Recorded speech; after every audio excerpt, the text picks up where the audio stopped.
Nagkikrave ko ba sa seafood, yung masarap, hindi tinipid sa cheese at napakamura lang? Kaya dito sa kanila sulit sa dami ng serving kaya laging maraming kumakain. Ito ang House of DG Mukbang Seafoods na pag nadaanan mo, imposibleng hindi ka mapabili sa sobrang nakakatakam na display nila. At located lang ito sa may Ugbo, Tondo Street Food Night Market.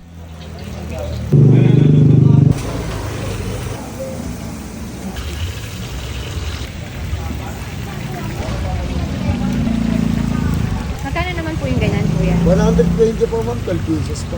So, parang 10 isa. Ano po yung ganitong isang bilao? 699 po madam, may kasama pa po siyang crispy tilapia, isang buong grilled squid po.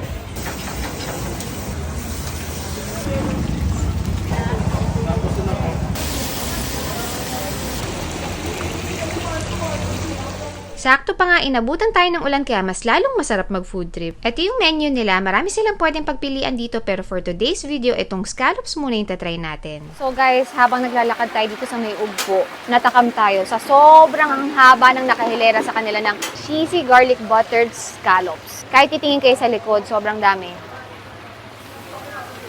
Not bad guys, 120. May garlic na, may butter na, may cheese pa. Kanin na lang ang kulang.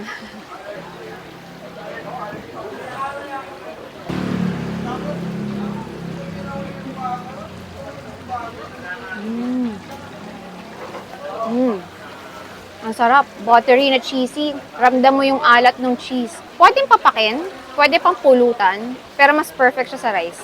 Sarap. Ayan oh, kitang-kita niyo yung butter oh. Yan, yung butter.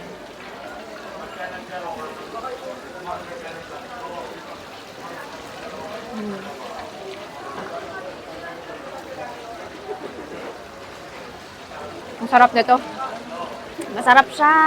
Actually, 2 years na sila daw dito. Itong scallops nila. Tapos sabi nila, yung pinakamaraming order daw sa kanila nung Valentine's lang. 135 orders. Imagine niyo, bawat order nito may 12 pieces. O, 135 times 12 pieces. Almost 2,000 pieces din. Diba? Bago tayo mag-rice, last papak.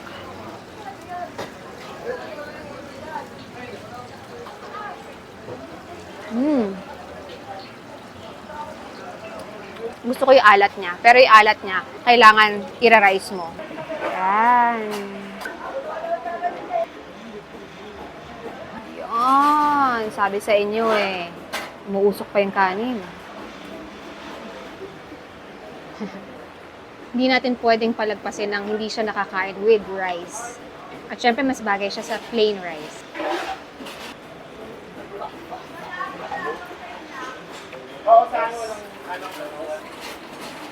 Good decision.